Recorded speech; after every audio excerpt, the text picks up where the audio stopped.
When elections take place in India, it makes for world headlines. Let's also bring in, an economic angle to this. Mr. Jayajit Bhattacharya, President for Center of Digital Economy and Policy Research, also joins us on the show.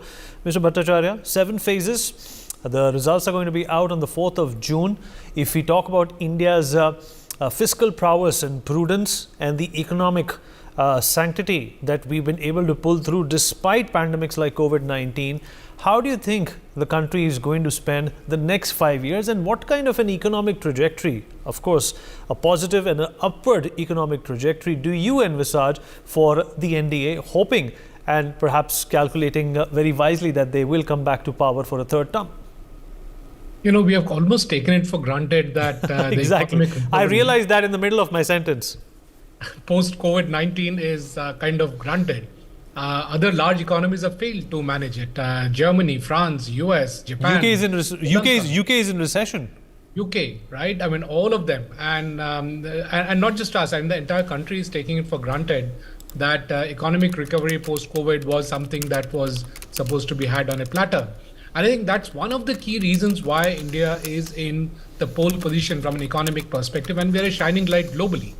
We have managed to be away from any conflicts, and that has a deep impact on the economic structure that we are inheriting to move forward in the next 5 years. Clearly, unemployment and job creation continues to be issues, but the issues is not very even across the country. And since you mentioned the polling will happen in 7 phases in 7 different geographies of the country, even the inflation rate for that matter is different across all of these places. So we do come out with one national inflation rate, but what each of these regions are facing are significantly different.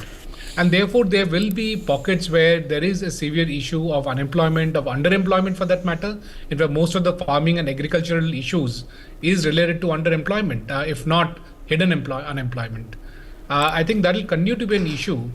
And, we can probably try and absorb a lot of labor through a rapid infrastructure and housing creation. But then we need to keep in mind that we should not be in the same trap that China is right now, where they have done all the housing that needs to be done. Now there is no more need for housing and there is overcapacity.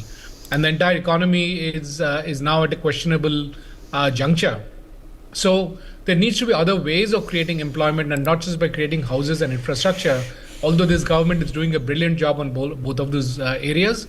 So we need to think of other ways.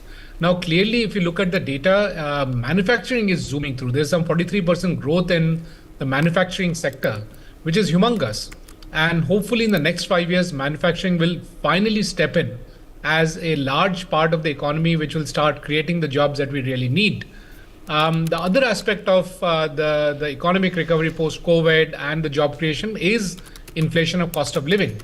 Now, clearly, there has been inflation, there has been an impact of cost of living, but it is nowhere near to what the rest of the world has faced. We are not facing 50% inflation, 80% inflation. We are still reasonably around the 6% mark, which is what is acceptable everywhere. But, given that politics is politics, even that 6% number will be politicized. The fact that there has been an actual increase in cost of living will be politicized. But the reality is that we have fared far better than anyone else. When for 2 years almost the economy was not operating at its peak level, and still we managed to put a lid on inflation. I think we all deserve a pat on the back, and especially the government deserves a pat on the back for that particular aspect. I think the other key issue is agricultural reforms. In this particular regime of the last 5 years, attempts were made to make agricultural sector reforms, but that did not really work out. Now, let me just look at Punjab specifically. I've myself been involved trying to get some 220 acres of contiguous land for setting up pharmaceutical manufacturing. We could not get a contiguous piece of land, and finally that investment went to some other state. Now, even for that piece of land, the cost of land is extremely high because of the fact that anything that you create on that land is subsidized by the government. So there is a much higher return, supposed distorted return from agriculture from that land than in any other place in this country. And therefore, what happens is that if manufacturing is not coming up in a place like Punjab, the absorption of labor from agriculture to manufacturing will not happen. And therefore, we'll be continuously stuck in this low income for farmers, because either you increase the price of food, which will lead to food inflation, or you increase the amount of acreage under each farmer, which means number of farmers have to reduce. Okay. Now, for number of farmers to reduce, we need to have more manufacturing in place. Manufacturing cannot happen if the cost of land is that high and you don't have contiguous piece of land. So those are issues which are quite complex. They are different from different parts of this country. And I hope that in the next 5 years, those are looked at, because we can't be a superpower or a regional power with 60% of our population engaged in agriculture. In US, it's 2%. In Brazil and China, it's less than 10%.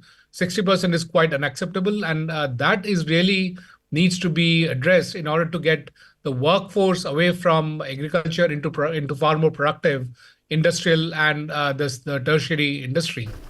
All right. Also, GST and taxation policies that needs to be ironed out. There are cross-border taxation issues that needs to be ironed out. Yeah, those will happen, Mr. Bhattacharya. That our scope is a lot bigger. We just have not been able, to put in the effort, political will to make that, into something which will fructify in the next few years. No, actually, a lot of cleaning up had to be done. In fact, one of the panelists said that we need to do a lot more in ease of doing business, even though a lot has already been done, because there is a humongous amount of work that has piled up over the decades, and that needs to be executed if India really needs to, cater to ourselves, forget about being a world power. Given that our population still continues to grow, we have got a huge workforce need which needs to be proactively engaged. Just to do that, we really need to execute a lot of reforms which needs to be done at a very urgent pace, and therefore there is indeed a lot to be done. Now, what will happen in the next 5 years, hopefully, is that the base has been created. The rocket is now filled with the fuel needed to be launched, and therefore we should be able to accelerate the reforms that are required. We should be able to provide for the increased aspirations of our people, and it's rightly so. People must aspire, and those aspirations needs to be fulfilled, and that can be fulfilled only if people get better educated, better skilled, because you just can't be born and therefore have a demand that I'll get a job. The skilling and the education also needs to go hand in hand, and those are also part of the reforms. And so if you don't get the skills, you will get into agriculture, which is also a skilled industry, but that's a skill that you will inherit from your family, from your parents, and so on. But to get skills which are needed for new industries and new kind of services, really we need to have very different kind of skilling. To bring in the old bugbear of AI, of extreme automation. Those are all true. Those are not something which are fanciful, and we have seen them actually significantly destroying jobs towards the end of 2023. All right. And that trend continued in the first quarter of 2024 as we speak. And therefore, there will be a lot of challenges that we faced by the incoming government.